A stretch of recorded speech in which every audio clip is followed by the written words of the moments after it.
I spent 12 years paying for my parents' life, their bills, their house, even their dream cruise. 2 days before we sailed, my mom sent one text. "You're not coming anymore." I thought losing my cabin was the worst part, until I unlocked a small safe inside the house I had bought for them. I'm glad to have you here. Follow my story until the end, and comment the city you're watching from so I can see how far my story has reached. My name is Lauren Hayes. I'm 38 years old, and for most of my adult life, I believed I had a family worth sacrificing for. I was the oldest child. My parents, Thomas and Patricia Hayes, raised my younger brother Brandon and me in a home where money was always a little tight. When I finally landed a stable job, helping them became part of my routine. Dad's truck broke down. I paid for it. Mom fell behind on property taxes. I covered them. Brandon needed help with tuition. I sent the money. Nobody ever told me it was my responsibility. Somehow, I gave myself that role, and after enough years, everyone accepted it. I never kept score. If groceries were low, I'd stop by after work. If something broke, I'd arrange the repair. Family dinners usually ended with me picking up the check. Whenever there was a problem, I'd smile and say, "I've got it." I work as a financial consultant, so I've always been careful with money. I wasn't wealthy, but I planned ahead. While friends spent on luxury cars or expensive vacations, I focused on saving and investing. My parents often bragged about me. "Lauren's the smart one." Mom liked to tell people. Dad would smile and add, "She always figures things out." Hearing that made every sacrifice feel worthwhile. A few years ago, my parents talked about moving because maintaining their old house had become difficult. Instead of helping them find a smaller place, I bought them one.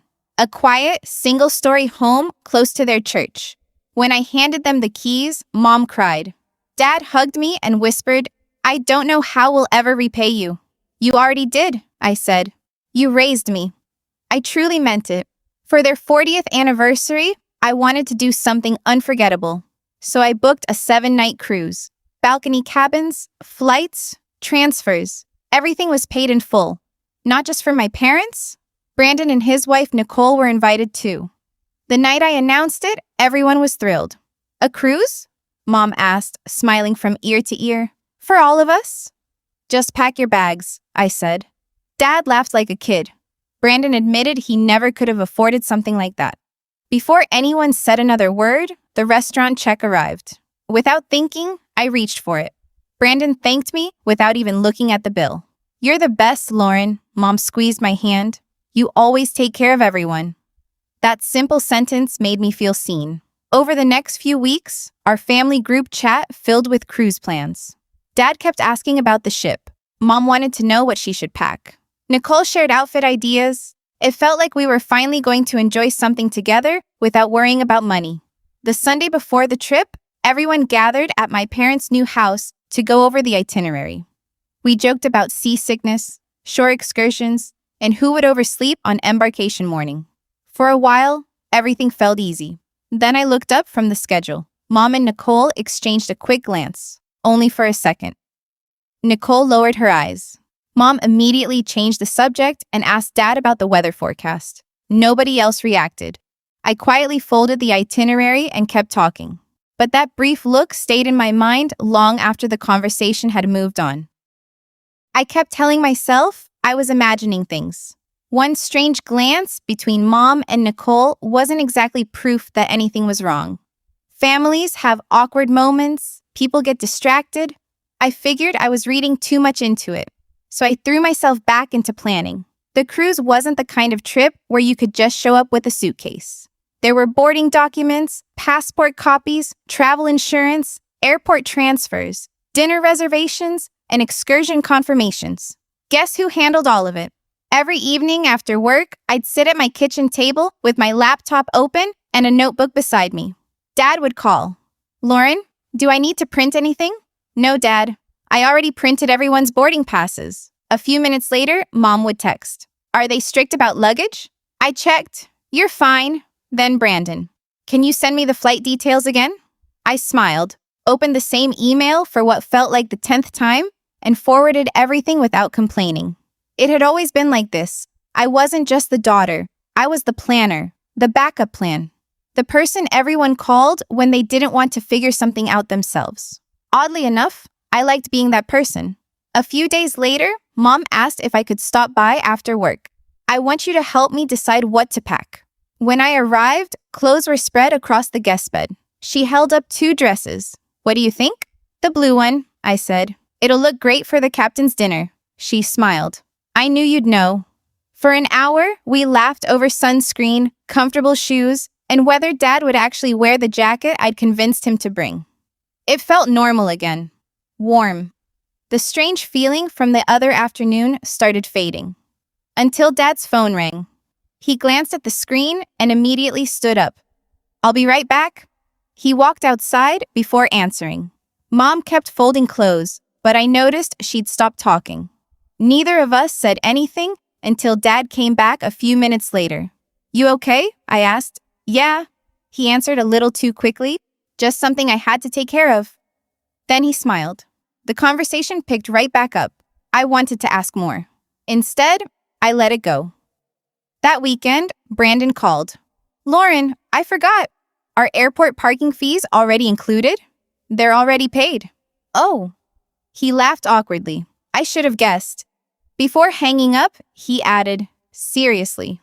Thanks for doing all this. It wasn't much, but hearing him acknowledge it actually made me feel good. I wish moments like that had happened more often. A couple of evenings later, our family group chat exploded with messages. Nicole shared pictures of new outfits she'd bought. Mom couldn't decide between 2 pairs of shoes. Dad somehow managed to send 3 blurry photos of the suitcase he'd packed. Brandon replied with laughing emojis. For a while, everything looked exactly like a family excited for vacation. I even caught myself smiling every time my phone buzzed. Then another small moment happened. I called Mom to ask whether she'd packed the travel medication I bought for Dad. She answered on the second ring. Oh, hi, sweetheart. Before I could finish my question, I heard voices in the background. One of them was Nicole's. The other sounded like Dad. Mom lowered her voice. Hold on. The line went quiet for several seconds. When she came back, her tone had changed.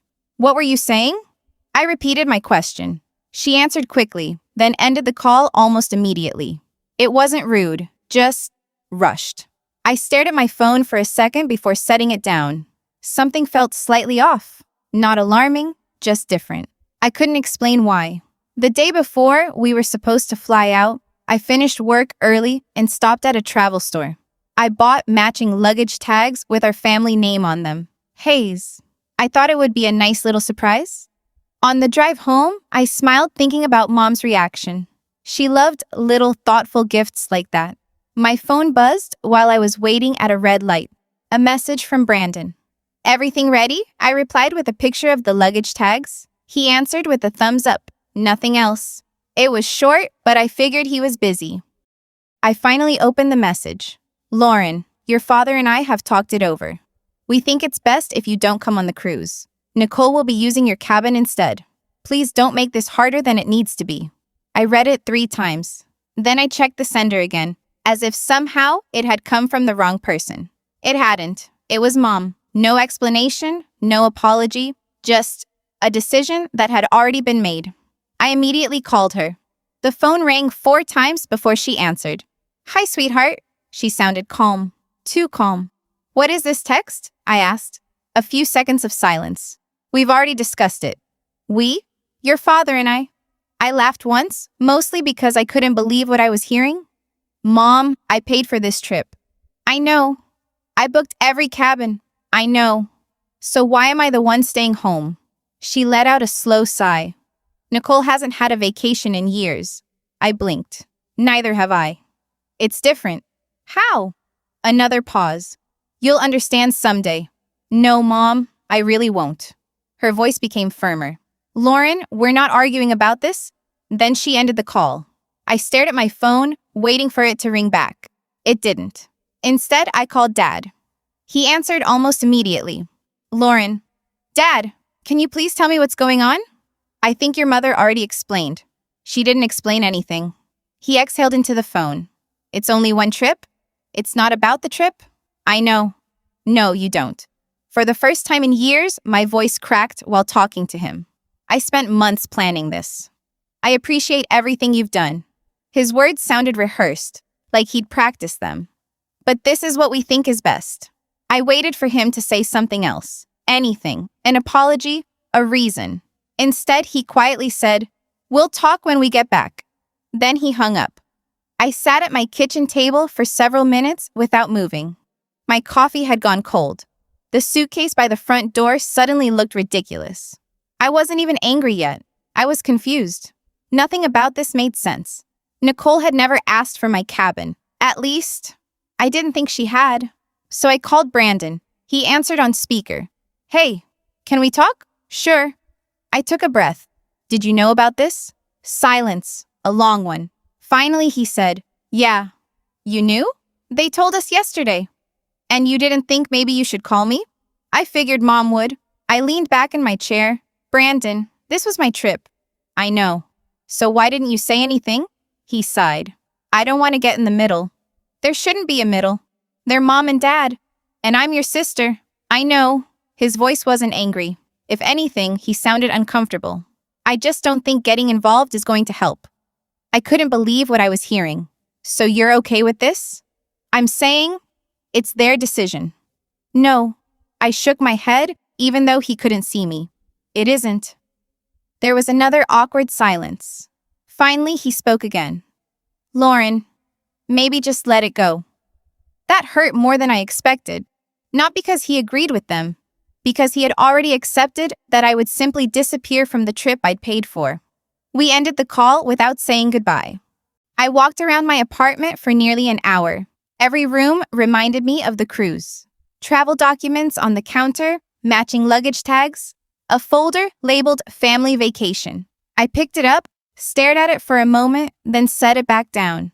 Something kept bothering me. Not just the decision, the way everyone seemed prepared for it except me. Nobody sounded surprised. Nobody argued. Nobody even asked how I felt. It was like they'd all been handed the same script. I opened my email and looked at the cruise confirmation. Every reservation still had my name on it, my cabin, my booking. Everything was exactly as I'd arranged it. I reached for my car keys before I had fully made the decision. If nobody was willing to tell me what was happening over the phone, I'd ask them face to face. I texted Mom. "I'm coming over. I need to pick up a few things anyway." The message showed as delivered. No reply. I grabbed the folder with the cruise documents, slipped my keys into my pocket, and headed for the door. The drive to the house I'd bought for my parents felt longer than it ever had before. The driveway was empty, except for my dad's SUV. That surprised me. If everyone had decided I wasn't going on the trip, I expected at least one of them to be home. I parked, grabbed my folder, and walked to the front door.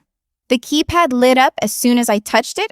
I entered the code I'd been using ever since I bought the house. Access denied. I frowned and tried again. Same result. Maybe I'd hit the wrong number. I slowed down and entered it one digit at a time. Access denied. I stood there staring at the screen. That code had never changed. I was the one who helped Dad set it up. I pulled out my phone and called Mom. Straight to voicemail. "Dad." No answer. "Brandon." It rang until the call disconnected. I texted all three of them. "I'm outside. The code isn't working." Nothing. The neighborhood was quiet enough that I almost forgot someone was watching. "Lauren?" I turned around. Mrs. Jenkins, the woman who lived across the street, was watering her flowers. She smiled, but it faded when she saw my expression. "Everything okay?" "I think so," I said, forcing a laugh. "The keypad isn't recognizing my code." "Oh." She looked toward the house. "I thought maybe they changed it." I blinked. "They changed it?" She shrugged. "I saw someone working on it yesterday morning. I assumed your father had called someone. Nobody had mentioned that." I thanked her and looked back at the front door. For the first time since buying the house, I realized I couldn't get inside. Mrs. Jenkins hesitated. "Do you want to use my phone? Sometimes mine gets better reception." "My phone's working. They're just not answering." The words slipped out before I could stop them. Her smile disappeared. "I'm sure there's an explanation." "Yeah?" I wasn't sure anymore. A few minutes later, Dad's SUV pulled into the driveway. He stepped out carrying 2 shopping bags. His smile appeared automatically. Then he noticed me standing at the front door. Oh, that was all he said. I held up my phone. The code doesn't work.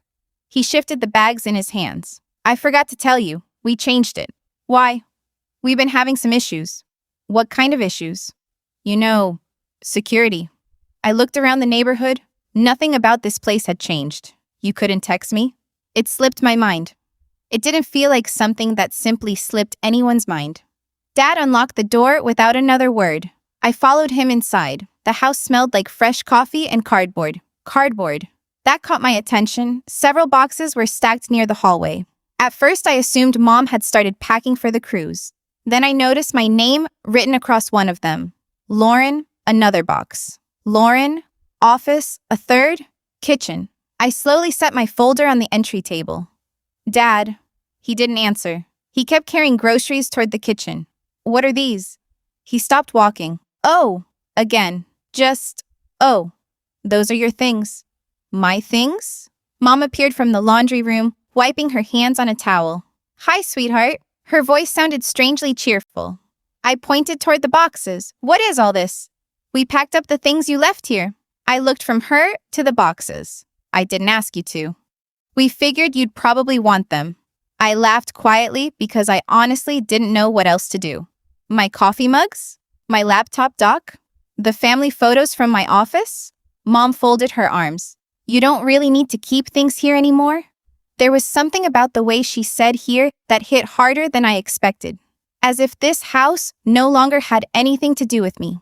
I looked around. The framed picture from the day I handed them the keys was gone.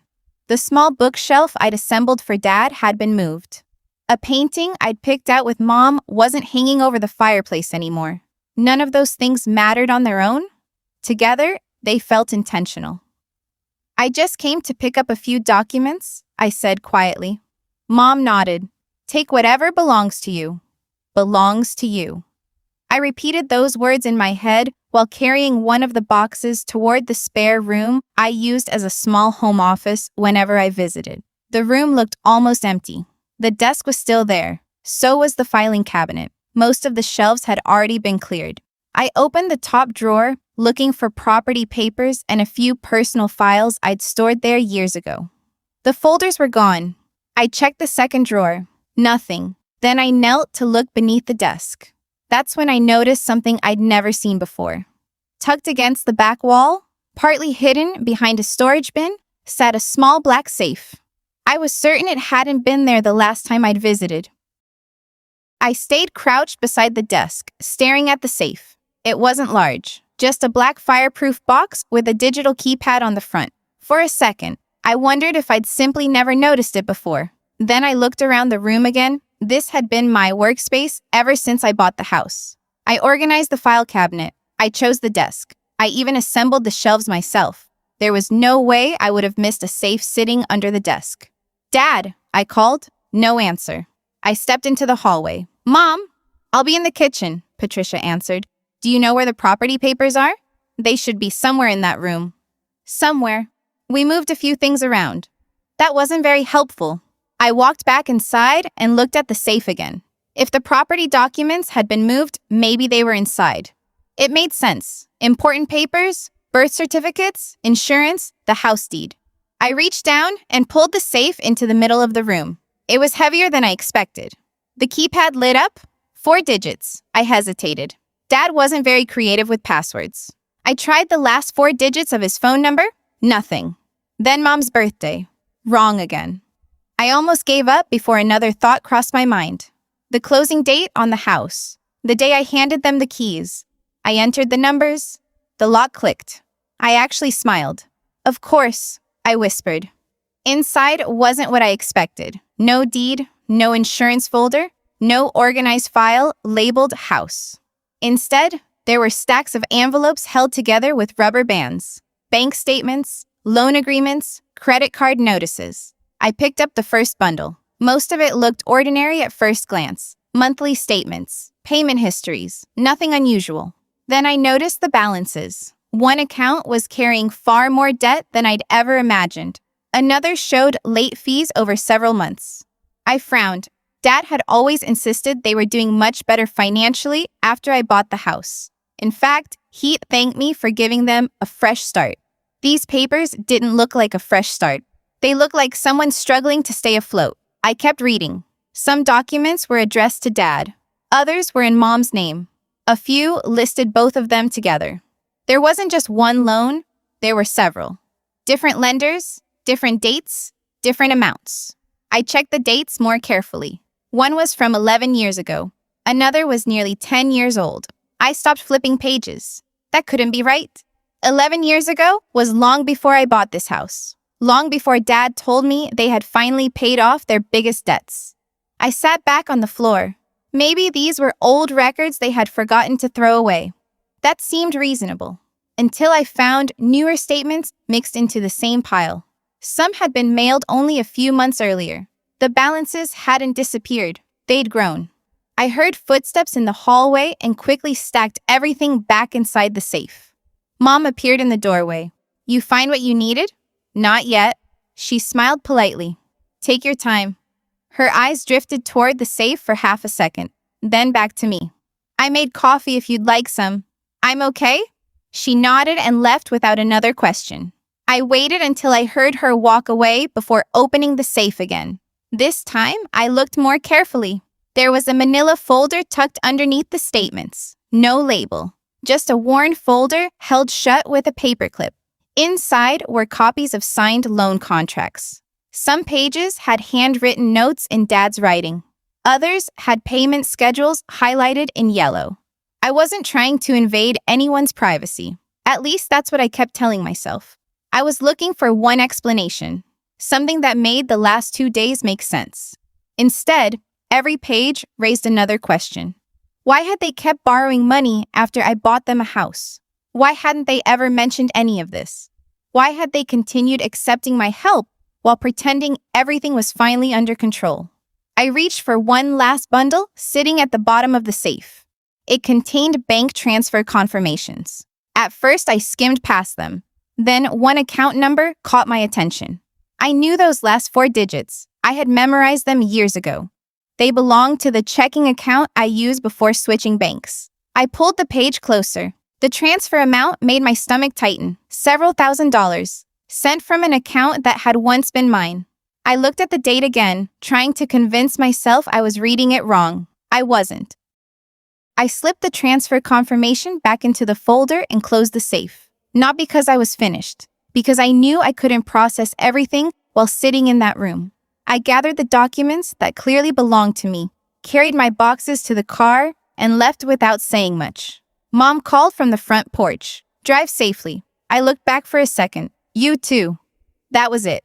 No one mentioned the cruise. No one mentioned the boxes. No one mentioned the safe. The silence almost felt planned.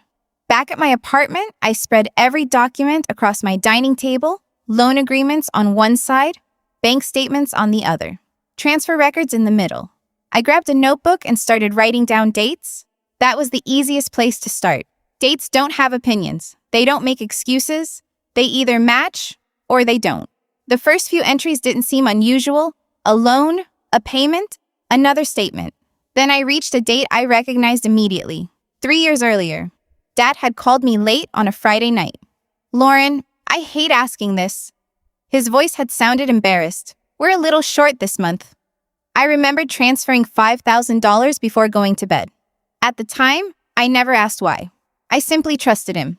I found the matching bank statement. The transfer from my account was there. Right beneath it was another payment, leaving my parents' account only 2 days later. Not for groceries, not for utilities. It was a deposit to a luxury RV dealership. I stared at the page. Maybe I'd misunderstood. Maybe they were helping someone else. I wrote a question mark beside the date and kept going. Another memory surfaced. Mom had once told me they couldn't afford to replace their old furniture. I'd sent them money for that too. The paperwork showed something different. The same week I'd helped them, there was a large payment to a travel agency. Not enough to prove anything, but enough to make me stop assuming every emergency had actually been one. By midnight, my dining table had turned into a timeline. Sticky notes, highlighted dates, little arrows connecting one document to another.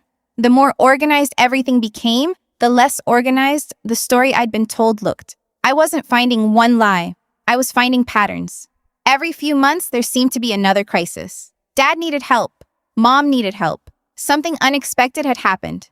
And almost every time, money had been spent somewhere else within days. Not always on something extravagant. Sometimes it was home upgrades. Sometimes electronics. Sometimes vacations I'd never heard about. None of it was illegal. None of it explained why they couldn't simply tell me the truth. I leaned back in my chair and rubbed my eyes. Maybe I was being unfair. People make bad financial decisions. Families hide debt because they're embarrassed. That happens. I kept reminding myself of that, but another question refused to leave my mind. If things were really this difficult, why insist they were finally stable? Why thank me for giving them a fresh start if they kept digging themselves deeper? My phone lit up. Dad, I let it ring. A voicemail appeared a minute later. Lauren, just checking to make sure you got home okay. Give us a call when you can. His voice sounded normal, almost cheerful. I looked back down at the paperwork covering my table. For the first time in my life, I didn't feel an urge to call him back immediately. Instead, I continued sorting documents. Around 1 a.m, I noticed another strange detail. Several account numbers appeared again and again. One belonged to Dad. One belonged to Mom. The third one, I didn't recognize. It kept receiving payments before money was transferred elsewhere. I circled it with my pen. There was clearly another piece of this puzzle. I just didn't know what it was yet. If you've ever trusted someone so completely that questioning them felt wrong, let me know in the comments. Looking back, I think that's what made all of this so hard. I wasn't just reviewing paperwork, I was re-examining years of memories. I reached for another folder when my phone buzzed again. This time, it wasn't Dad. The screen showed a name I wasn't expecting. Nicole Hayes. She had never called me directly before. I stared at Nicole's name until the phone stopped ringing. A second later, she sent a text. Can we talk? Just us. That wasn't something Nicole usually did. Most of our conversations happened during family dinners or in the group chat. We got along, but we weren't especially close. I looked at the message for a moment before replying. About what? Her answer came almost immediately. I think there's something you should know. An hour later, we were sitting across from each other at a small coffee shop a few miles from my apartment. She looked nervous, not guilty, just uncomfortable. Neither of us reached for our drinks. Finally, she broke the silence. I almost didn't come. Then why did you? She looked down at the table. Because this whole thing doesn't feel right. I folded my arms. You mean taking my cabin? She nodded once. I didn't know it was yours? I frowned. What do you mean you didn't know? Brandon told me your parents wanted us to switch cabins because of some family arrangement. Family arrangement? That's the exact phrase he used. I leaned back in my chair. So when did you find out? The night before your mom texted you. That caught me off guard. You knew before I did? Nicole looked genuinely embarrassed. I assumed they'd already talked to you. They hadn't. I'm sorry. There was no defensiveness in her voice, no excuses. She simply looked ashamed. I even asked Patricia if you were okay with it. What did she say? Nicole hesitated. She said you understood and didn't mind changing your plans? I let out a quiet laugh. Not because it was funny, because it was unbelievable. I never agreed to anything. I know that now. For the first time since all of this started, I felt some of the anger shift. Not disappear, just move. I'd spent 2 days imagining Nicole had pushed me out of the trip. Instead, it sounded like she'd been told a completely different story. I should have called you, she said. I kept thinking about it. So why didn't you? She sighed. I was afraid I'd make things worse. I couldn't really argue with that. If she believed my parents had already explained everything, calling me might have looked like she was questioning them. We sat quietly for a few seconds. She stirred her coffee, even though she hadn't added anything to it. Then she looked up. Can I ask you something? I nodded. Did you go back to the house? Yes. Her expression changed immediately. You did? I picked up my things. She looked around the cafe before lowering her voice. Did you happen to see a safe? I froze for just a second. I did. Nicole slowly exhaled. So it's still there. You knew about it? Not really. She shook her head. I only saw it once. When? A few months ago? She explained that she'd stopped by unexpectedly to drop off groceries for Patricia. Thomas hadn't realized she was already inside the house. She'd walked past the spare room and caught him putting papers into a black safe. He closed it the second he noticed me, she said. I remembered joking that it looked like something from a movie. What did he say? He laughed. She paused. Then he told me some documents were too important to leave in a filing cabinet. That sounded reasonable. Maybe too reasonable. I didn't think much about it until now. Nicole wrapped both hands around her coffee cup. But there was something else. I waited. I don't think that was the only place he kept paperwork. What do you mean? A couple of weeks ago, Patricia asked me to grab wrapping paper from the hall closet. She frowned as if trying to remember the details. When I opened the top shelf, I saw another file box. Did you look inside? No. She answered quickly. I wasn't snooping. But Thomas came down the hallway almost immediately. She gave a small shrug. It was strange. He looked panicked. What did he do? He took the box from the closet and carried it into their bedroom. And I never saw it again. Neither of us spoke for a moment. Everything she'd just told me fit too neatly with the documents spread across my dining table. Nicole looked at me carefully. I don't know if any of this matters. It might. I just didn't want you thinking I was part of whatever is happening. I studied her face for a moment. She looked tired, confused, almost as confused as I was. I don't think that anymore, I said quietly. She gave me a small, relieved smile. As we stood to leave, I glanced at my phone. No missed calls from my parents, no messages from Brandon, just silence. I slipped the phone back into my pocket. If there really was another file box, I knew exactly where I needed to go next. Nicole's words stayed with me the entire drive home, not because she'd given me proof, she hadn't, but for the first time, someone else's memory lined up with what I had already found. That made it harder to dismiss everything as coincidence. Instead of rushing back to my parents' house, I decided to finish what I'd already started. I spread every document across my dining table again. This time, I wasn't looking at individual papers. I was looking for patterns. I opened my laptop and built a simple spreadsheet. Date, reason they gave me, amount I sent, what happened afterward. At first, it felt excessive. Then the timeline started filling itself in. Dad's truck repair, $3,000 from me. A week later, a large payment toward recreational equipment. Mom's unexpected medical bill, $4,000 from me. Days later, another vacation deposit. The home repair that supposedly couldn't wait. Money from my savings. Less than 2 weeks later, expensive furniture appeared on one of the statements. I stopped typing. I remembered helping them move those pieces into the living room. Mom had smiled and told me they'd found an incredible clearance sale.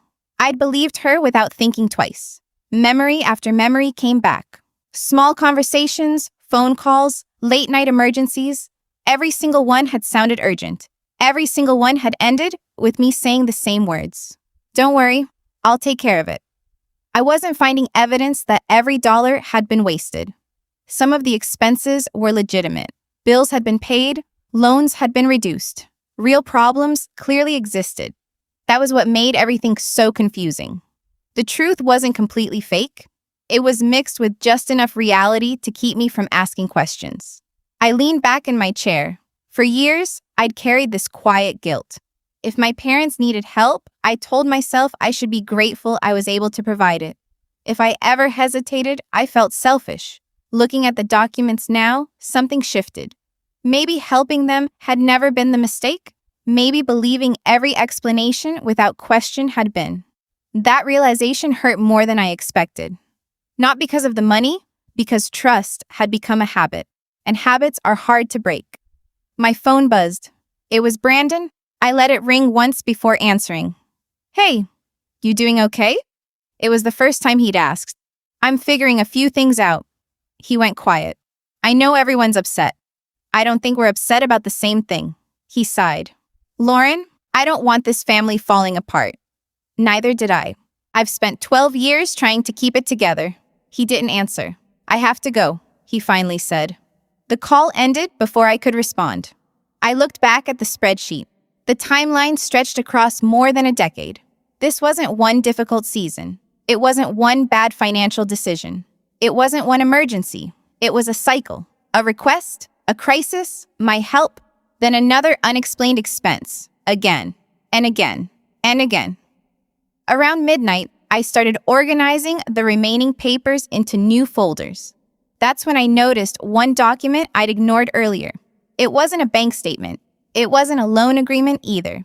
It looked like a cover sheet from a financial file. Several pages were missing. At the bottom, someone had handwritten a note. See supporting documents in supplemental file. Supplemental file. I read the words twice. I checked every stack on the table. Nothing matched that description. No folder, no envelope, no additional paperwork, which meant the records I had weren't complete. Somewhere, there was another set of documents. And whatever was in that missing file was important enough for someone to write themselves a reminder. The week they were on the cruise, my phone stayed unusually quiet. No questions about flight delays. No pictures from the ship. No calls asking me to solve a problem. The family group chat filled with smiling photos instead. Dad standing on a balcony at sunset, Mom holding up a fancy dessert, Brandon and Nicole posing on one of the upper decks. I looked at every picture. Not because I wanted to, because I noticed something missing. Not one person acknowledged that I was supposed to be in those photos. It was as if I'd never been part of the trip in the first place. For the first time in years, I muted the family chat. I spent that week organizing my own life instead. I finished projects I'd been putting off, met a friend for dinner, went for long walks after work without checking my phone every few minutes. It felt strange. Then, little by little, it felt peaceful. I wasn't constantly waiting for the next emergency. That realization stayed with me. A few days after they returned, Dad called. His voice sounded cheerful. "Hey, Lauren. Hi. We're home." I figured. The trip was nice. I'm glad you enjoyed it.